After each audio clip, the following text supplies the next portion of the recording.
In just 32 seconds, one of Hollywood's most beloved actors completely lost his cool on national television, leading to the most shocking walk-off in talk show history. What started as a simple conversation about his legendary career turned into a screaming match that left the studio audience gasping and Jennifer Hudson scrambling to save face. This is what really went down last night. Before we get into it, make sure you subscribe to this channel for daily videos exposing Hollywood's darkest scandals. You won't want to miss what we uncover next. Last night's episode of The Jennifer Hudson Show was supposed to celebrate Samuel L. Jackson's incredible 5-decade career in Hollywood. The legendary actor, known for his powerful performances and no-nonsense attitude, walked onto the stage to massive applause. Jennifer greeted him with her signature warm smile, and for the first few minutes, everything seemed perfectly normal. Jennifer started off friendly enough, asking Samuel about his latest project and reminiscing about some of his most iconic roles.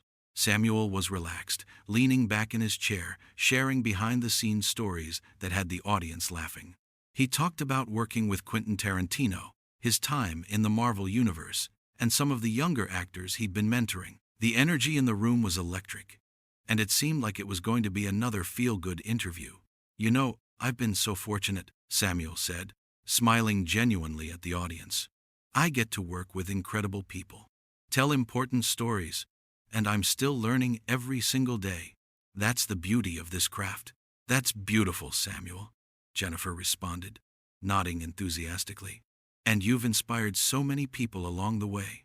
I remember watching you in movies as a kid and thinking, that's what a real actor looks like." Samuel laughed warmly.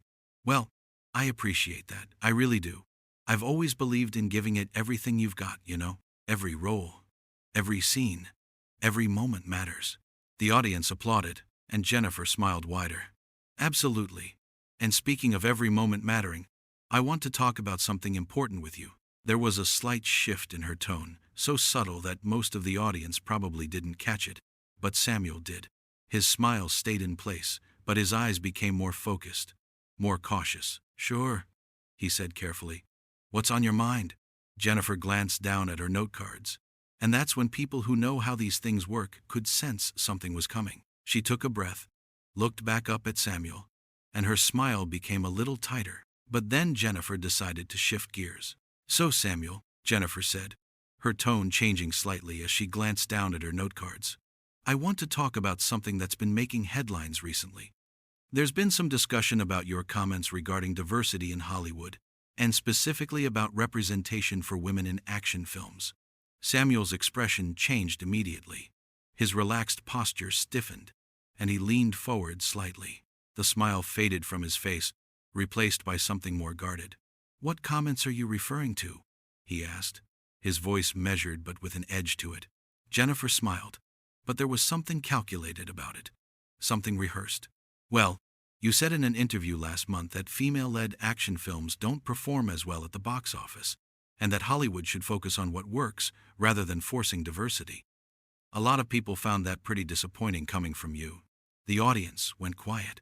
You could feel the temperature in the room drop. A few people exchanged glances, unsure of what they were witnessing. Samuel's eyes narrowed. He set his jaw, and when he spoke, every word was deliberate. "That's not what I said. That's not even close to what I said.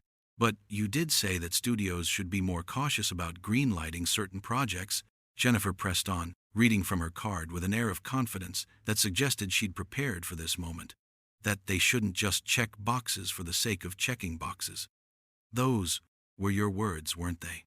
Samuel sat up straighter, his jaw tightening. His hands, which had been resting casually on the arms of the chair, now gripped them firmly. "Jennifer, I'm going to stop you right there. You're twisting my words, and I don't appreciate it.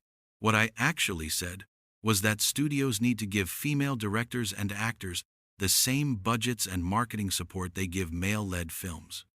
I said the playing field isn't level, and then people act surprised when a movie that got half the promotion doesn't make as much money." Jennifer's smile faltered for just a second, but she recovered quickly and pushed forward. "But Samuel, the quote is right here.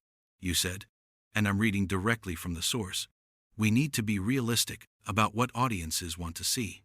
"Yeah, and the next sentence, which you conveniently left out, was, and what audiences want to see is good stories with proper support behind them, regardless of who's leading the film. You're taking one line out of context to make me sound like something I'm not. The tension was building now. Some people in the audience shifted uncomfortably in their seats. A woman in the third row whispered something to her friend. The cameras kept rolling. Jennifer laughed nervously, trying to lighten the mood, but it came out forced and artificial. I'm not trying to put words in your mouth, Samuel. I'm just asking about what you said. This is important. People look up to you. No, Samuel said firmly, his voice rising slightly. You're not asking. You're telling. You're sitting there with your little cards, feeding your audience a narrative that isn't true. If you wanted to ask me about diversity in Hollywood, you could have just asked me. I've been talking about this stuff for 30 years. I've been fighting these fights since before you were born. But instead, you decided to ambush me with some out-of-context bullshit. The audience gasped at the profanity. A few people's mouths dropped open. Jennifer's eyes widened, and she held up her hands defensively, playing the shocked host. Samuel, there's no ambush here. This is a conversation. This is dialogue. A conversation?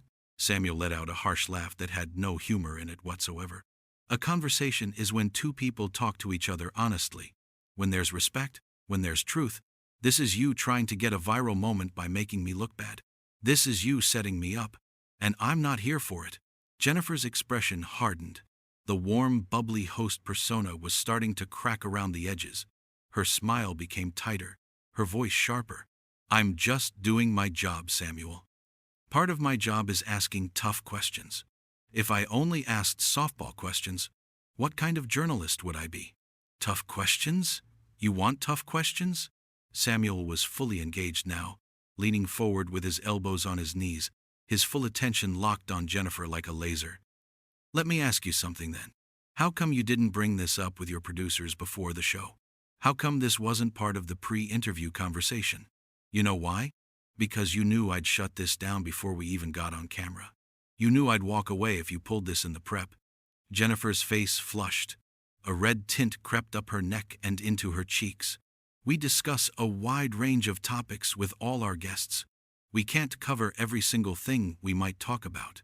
That's not an answer, Samuel shot back immediately. Did you or did you not know you were going to bring this up before I sat down in this chair? Did you plan this? Because this feels real planned to me. The studio was dead silent now. Everyone was watching this unfold like a car crash in slow motion. The producers off camera were frozen, unsure whether to intervene or let it play out. This was television gold. But it was also a complete disaster. Jennifer glanced at her producers off camera, a quick, desperate look that said she wanted help, then back at Samuel. Look, Samuel, I think you're overreacting to a simple question. I think maybe you're being a little defensive about this topic. Overreacting? Samuel's voice boomed through the studio, and several people in the front row actually flinched. You try to paint me as some kind of anti-diversity villain on national television, and I'm overreacting? Do you have any idea what this kind of clip can do? How it gets chopped up and spread around social media? How people who don't know me, who haven't followed my career, will see this and think I'm someone I'm not? Do you understand the damage that does? I'm sure your fans know who you are, Jennifer said, her tone becoming defensive and slightly condescending, like she was talking to someone who was being unreasonable. You have a great reputation. My fans? Samuel stood up now, and Jennifer instinctively leaned back in her chair. He wasn't threatening, but his presence was commanding, powerful. This isn't about my fans. This is about you using me to create controversy for your show. This is about you putting ratings over truth. This is about you being willing to damage someone's reputation for a couple of viral clips. I've been in this business long enough to know what this is. I've seen it happen to other people, and I swore it wouldn't happen to me. Jennifer stood up too, trying to regain control of the situation, trying to match his energy and not be overpowered on her own stage. Samuel, I think you need to calm down. We're on live television. There are children in this audience. Don't tell me to calm down, Samuel said, his voice low and intense, more dangerous in its quietness than when he was yelling. Don't you dare tell me to calm down when you're the one who created this situation. You lit this fire, Jennifer. You don't get to act surprised when it burns. I'm just trying to have a conversation about important issues, Jennifer insisted, her voice rising to match his energy, her composure slipping further with each exchange. These are things people care about. These are conversations we need to have in this country. Then have that conversation honestly, Samuel exploded, his voice filling every corner of the studio. Don't use me as your clickbait. Don't misrepresent what I said to make your show more interesting. You want to talk about diversity? Let's talk about it for real. Let's talk about how this industry treats people. Let's talk about how talk shows like yours use black artists to create drama and then act all innocent when we call it out. Let's talk about how you're doing exactly what the system has always done, pitting us against each other for entertainment. The audience was completely frozen. Some people had their hands over their mouths in shock. Others were filming on their phones, knowing they were witnessing something historic, something that would be talked about for years. Jennifer's composure was crumbling now. Her voice cracked slightly when she spoke. That is completely unfair, Samuel. I have fought for diversity my entire career. Do you know what I've been through to get where I am? Do you know how hard I've worked? Have you? Samuel challenged, taking a step closer to her. Or have you just benefited from it and now you're comfortable enough to play these games? Because right now, what I'm seeing is you trying to tear down another black person in the industry for entertainment. What I'm seeing is you forgetting where you came from. What I'm seeing is someone who got their seat at the table and then decided to use that power to hurt people who look like you. That is not what's happening here. Jennifer's voice cracked fully now, and tears were starting to form in her eyes. I respect you, Samuel. I've always respected you. I grew up watching your movies. You were one of my heroes. If you respected me, you wouldn't have done this, Samuel said coldly, and the disappointment in his voice was somehow worse than the anger. If you respected me, you would have talked to me like a human being instead of treating me like content for your show. If I was your hero, you would have protected that, not weaponized it. Jennifer wiped at her eyes, smearing her makeup. I didn't mean for this to go this way. I swear to God, I didn't mean for it to be like this. But it did, Samuel said flatly, his voice devoid of sympathy. And you know what? I'm done. I'm not going to sit here and let you use me like this. I'm not going to be part of whatever game you're playing. Samuel, please. Jennifer reached out as if to touch his arm, but he stepped back, avoiding her reach. We can talk about this. We can move on to other topics. We can talk about your new movie. We can talk about anything you want. Just please, don't do this. Move on? Samuel laughed bitterly, shaking his head. You think I'm just going to sit back down and pretend this didn't happen? You think I'm going to smile for your cameras and give you the rest of your show after you tried to make me look like a damn fool? After you tried to destroy my reputation on live television? I wasn't trying to make you look like anything, Jennifer protested. But her voice was weak now, desperate. I was just asking questions. That's all I was doing. Just asking questions. Yeah, you were, Samuel said, his voice dripping with contempt. And the messed up part is, you probably don't even see it. You probably think you were just doing your job, asking provocative questions, creating good television. You probably think this is what journalism looks like. But what you don't get is that real people are on the other end of this. Real careers, real reputations, real lives that get affected when you decide to play these games for ratings. Samuel, I'm sorry if you feel that way, Jennifer started, reaching for the classic non-apology, but Samuel cut her off immediately. If I feel that way? His voice was dangerously quiet now, more cutting than when he was yelling. See, that's the problem right there. You're still not taking responsibility. You're sorry if I feel a certain way, not sorry for what you did. You're sorry that I'm upset, not sorry that you set me up. You're apologizing for my reaction, not your action. That's not an apology, Jennifer. That's just more manipulation. Jennifer looked helplessly at her producers again, her eyes pleading, clearly wanting someone to step in and save her, to cut to commercial, to do something, anything to stop this nightmare. But no one moved. The producers were paralyzed, knowing that cutting away now would make things worse. This was her show, her stage, her moment to handle, and she was failing spectacularly. What do you want me to say? Jennifer asked, and there was a hint of anger creeping into her voice now. mixing with the hurt and the embarrassment. You're up here yelling at me in front of my audience, in front of my crew, making me look terrible? What exactly do you want from me? What would make this right? I want you to be honest, Samuel said simply, his voice steady and clear. I want you to admit that you brought me on here with an agenda.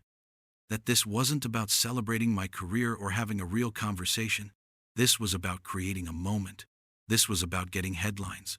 This was about making your show trend on social media. Just admit it. Just tell the truth for once. Jennifer's jaw tightened. Every talk show has talking points, Samuel. That's how television works.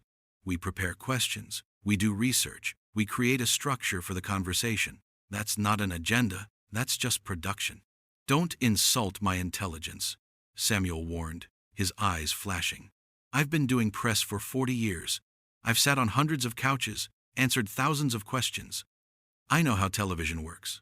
But there's a difference between having talking points and setting up your guest to fail. There's a difference between asking challenging questions and deliberately misrepresenting someone's words. You had to know I would react to this. You had to know this would create conflict. That was the point, wasn't it? Maybe if you weren't so sensitive about criticism, Jennifer snapped. And immediately you could see she regretted it. Her eyes widened as soon as the words left her mouth, knowing she just made everything worse. Samuel went very still. The entire studio seemed to hold its breath. For a moment, nobody moved, nobody spoke. The silence was deafening. Sensitive? Samuel's voice was like ice, each word carefully pronounced, laden with barely contained fury. You think I'm being sensitive? I have spent my entire career fighting for respect in this industry. Fighting to be seen as more than just one thing. Fighting to use my platform to lift up other people. Fighting to make sure that the people who come after me have it better than I did. And you're going to sit here, on your show, with your audience, and tell me I'm being sensitive when you tried to twist my words to make me sound like I'm against the very things I've spent decades supporting? The very things I've sacrificed for? I didn't twist anything, Jennifer said, but she didn't sound convinced of her own words anymore. Her voice was shaking, her confidence completely shattered. Yes, you did, Samuel said firmly, pointing at her note cards scattered on her seat. And you know what the worst part is? You're going to take this footage, and you're going to edit it however you want. You're going to make me look like the angry black man who couldn't handle a simple question. You're going to make yourself look like the victim. You're going to cut out all the context, all the nuance, and you're going to give people exactly what you planned to give them from the start. A controversy. A headline. A trending topic. And that's exactly why I'm not playing this game anymore. No one's trying to make anyone look bad, Jennifer said desperately, her voice pleading now. We can edit this whole segment out. We can start over. We can pretend none of this happened. Please, Samuel. I'm begging you. Samuel looked at her for a long moment, and there was something almost pitying in his expression. No, we can't. Because this already happened. Because I already see who you really are. Because this moment, right now, this is the truth. Everything before this was the performance. And I don't work with people I can't trust. I don't collaborate with people who see me as a tool instead of a person. Samuel, please don't do this, Jennifer begged now, her host persona completely abandoned, tears streaming down her face, mascara running. Let's just take a break. 5 minutes. We can go backstage, talk this through privately, figure this out like adults. We don't have to do this in front of everyone. There's nothing to figure out, Samuel said, already turning toward the exit. His decision was made. His mind was clear. I'm leaving. You can't just walk off my show, Jennifer said, and there was panic in her voice now, mixing with anger and desperation. You can't just leave me here like this. Samuel stopped and turned back to face her one last time. Watch me. After everything I've done for this show, for my guests, for this platform, you're really going to walk out on me? Jennifer's voice was shaking with anger and humiliation. You're going to embarrass me like this in front of my audience, my crew, everyone watching at home? After what you tried to do to me today? Damn right I am, Samuel said, his voice steady and unwavering. And I hope your ratings are worth it. I hope whatever you get out of this is worth losing your integrity over. This is so unprofessional, Jennifer called after him, her voice breaking, trying one last time to make him the villain. to shift the narrative. This is so disrespectful. I invited you onto my show. I was trying to honor you, and this is how you treat me? Samuel paused at the edge of the stage and turned back one final time. His voice was calm now, but there was no mistaking the disappointment in it. The anger was gone, replaced by something sadder, something more final. You know what's unprofessional, Jennifer? Betraying someone's trust for entertainment. Putting ambition over integrity. Using your platform to hurt people instead of helping them. You had a chance to do something real today, to have an actual meaningful conversation, but you chose drama instead. You chose controversy. You chose to take a shortcut to relevance, and that's on you, not me. Jennifer stood there, visibly shaking, trying to find words but coming up empty. The audience was completely silent, watching this unfold, with the kind of horrified fascination usually reserved for natural disasters. I came here in good faith, Samuel continued, his voice carrying to every corner of the studio. I came here to celebrate my work, to connect with people, to share my experiences. I came here trusting that you would treat me with the same respect I was prepared to give you. But you violated that trust. You weaponized my words. You turned what should have been a celebration into an ambush. So yeah, I'm walking off your show. Because my dignity is worth more than your ratings. Because my reputation is worth more than your viral moment. Because I'm worth more than being your content. Samuel, wait. Jennifer tried one more time, reaching out toward him. But he was already too far away, already moving toward the exit. I've got nothing else to say to you, Samuel said without turning around. My lawyers will be in touch about how this footage gets used. And Jennifer? He stopped at the edge of the stage, his hand on the curtain. Next time you want to have an important conversation about diversity, about representation, about any of these issues, start by looking in the mirror. Start by examining your own choices. Start by asking yourself if you're part of the solution or part of the problem. With that, Samuel L. Jackson walked off the Jennifer Hudson show, pushing through the curtain and disappearing from view. The sound of his footsteps echoed through the silent studio, and then he was gone. Jennifer stood alone on her stage, makeup ruined, composure shattered, visibly shaken, and on the verge of a complete breakdown. The audience sat in stunned silence, not knowing whether to applaud, boo, or just sit there in shock. A few people were crying. Others were whispering urgently to each other. The cameras kept rolling, capturing every second of Jennifer's humiliation. She looked at her producers off camera, her eyes pleading for someone to tell her what to do, how to fix this, how to make this right. But they just stared back at her, equally shell-shocked, equally lost. One of them was on her phone, probably already fielding calls from network executives demanding to know what the hell just happened. Jennifer turned back to the audience, trying to compose herself, trying to find some way to salvage this disaster. She opened her mouth to speak, but no words came out. She tried again, her lips moving, but her voice had left her. Finally, she just shook her head, tears streaming down her face, and motioned frantically for them to cut. The studio lights dimmed, but the damage was already done. The footage was captured. The audience had witnessed it. In the age of cell phones and social media, there was no containing this. One of Hollywood's most respected actors had just walked away from what should have been a celebration of his career, and everyone in that room knew exactly who was responsible for turning it into a disaster. As the crew scrambled to figure out what to do next, as producers rushed the stage to comfort Jennifer, as audience members filed out discussing what they'd just witnessed, one thing was crystal clear. This was a moment that would define the Jennifer Hudson show.